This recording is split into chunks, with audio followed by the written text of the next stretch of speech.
I'm Jatin Chaudhary. I'm the co-founder of Echa Network. We host engaging startup networking meetups in 25 global startup cities. And this particular show is Startup Roller Coaster, where we invite our founder friends to come and share about ups and downs about their entrepreneurial journey. So today's guest is Neeraj Shah, who is the founder of Silver Bright. Neeraj Shah, thank you so much for joining. Thank you. Thank you so much. It's absolutely wonderful to be here. And Neeraj, if you can tell us a little more about Silver Bright, when did you started it? What's the story behind? Sure. So I've been an entrepreneur for the last 19 years. I started my first software and fashion venture back in 2001. This was an idea which I had during my engineering, and I raised around $2 million back in 2001. I got an exit from that company in 2004. Then I did a couple of other ventures along the way in the media space. By 2008, I got a feeling that I need to build a business which is not that much dependent on people. I wanted a business which can be extremely scalable. As an engineer, I'm extremely fond of automotives. Back in 2008, it was a very interesting period for the automobile sector. Fuel prices were going high and people wanted better, efficient cars. For that, they needed cars to be lighter. This basically terminology is called as lightweighting. So I decided to create basically a manufacturing factory where I could help automobiles lose weight. So that's what I do. I try and substitute solid steel bars by hollow welded steel tubes. I've been doing this for the last now 14 years. We have scaled up into four different verticals. So it's automotive, furniture, food processing, and the health tech industry. Today, that's what I'm doing. I was also one of the founder charter members of TAI Pune back in 2009. I like Awesome. to be in the ecosystem for entrepreneurs. I do angel fund certain companies, which I do find who fit my type of companies. And here I am again, just trying to help entrepreneurs perhaps see the clearer, bigger picture and better. Brilliant. And Neeraj, entrepreneurship is about making choices. So, in your entrepreneurial journey, what are those two, three key choices, decisions you made that put you in a very amazing journey? So I think first is clarity of thought. I think I've always chosen clarity of thought and my thoughts. I listen to the world, I read, I will always watch, observe, but at the finally, I will always take my decision in a very clear cut way. Second is I do try and look at businesses which kind of create profits, not say from day one, but say perhaps in the first year itself. I do believe that business must make money no matter what. It cannot be simply a valuations game. The third is I place customer on top of everything. It is often people say it's the innovation which makes the money. It's not that. It's actually the customer which helps you make money, and it is exactly what the customer wants that should be done, and nothing, and absolutely nothing else. Um, And very premise of this particular show is talk about ups and downs. Which has been the most happiest moment of your entrepreneurial life? So this was back in 2009 when I started my steel factory, and the first steel pipe which came out through the machine. For me, that was the happiest moment. And which was the lowest point, and how did you came out from it?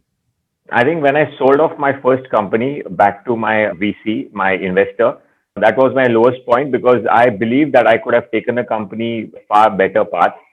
But again, when you are young and you are highly ambitious, you tend to be extremely, not very straight with the way you make choices. So I think that was a low point of my entire life. But I decided to travel after that, and I traveled for the next 3 months across the country and the world. That helped me get away with what just happened.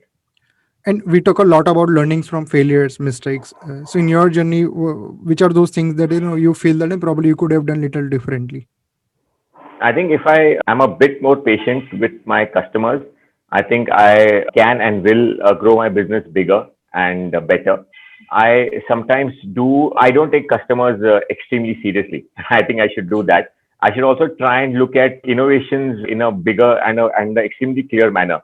Sometimes what happens is that you are so overwhelmed with the numbers that you forget that innovation plays a very important part.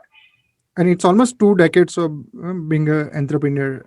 So, what is the advice that you may want to give your younger self? Okay. I think the people who are coming in should learn to work hard. The things are not easy as it seems in business. People must spend more time with their customer and not at their co-working spaces.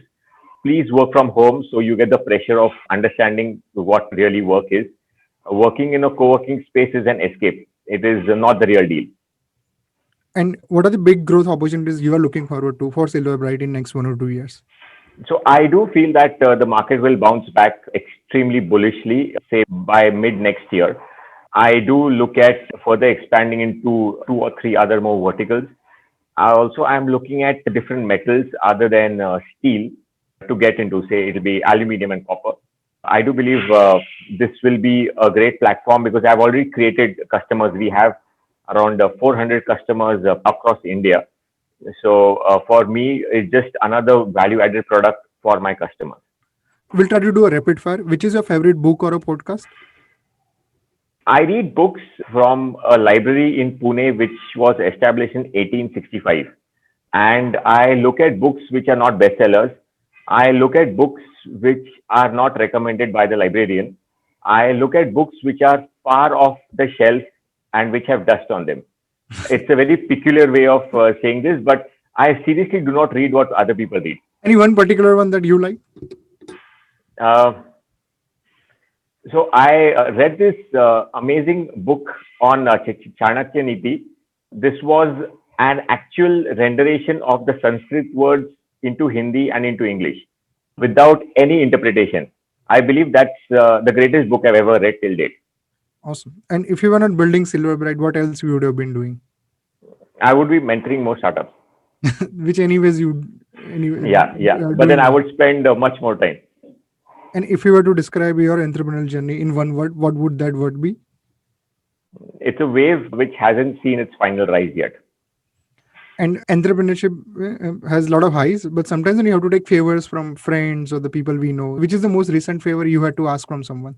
I recently started blogging, and I started to ask my friends about how they interpreted what I wrote. So I asked a lot of favors there. Wow. And so we have this thing where the person that we interview last, they ask a question which we ask the next person that we interview. So last person was from Super Kids League Bright Fox Learning. He had asked a question which is very relevant to you: when to exit a startup. The moment you realize that it's not the first thing which comes to your mind when you wake up in the morning, it's time to sell it. And why should people join ECHAI? I've seen your journey for the last 2 years now. You have an amazing sense of how do you create such an amazing networking platform. It's seriously amazing. I've seen your energy. I've seen a lot of your interviews. I've been a part of quite a few panels of yours, and you yet do it with the same passion. So hats off to you. Seriously, you seriously have it. And thank you so much, Neeraj bhai. You played a huge role in setting up the ECHAI Pune chapter, and you've been a big support to Malav, who leads our Pune chapter. Yeah. And thank you so much for that. Right. Thank you. And we wish you all the best, Neeraj bhai. Acha, Yeah. I forgot one thing. Which question you may want to ask the next founder that I'm going to interview? What keeps you awake at night? Okay, brilliant. I'll ask this question. Thank you so much, Neeraj bhai. Thank you. All the best.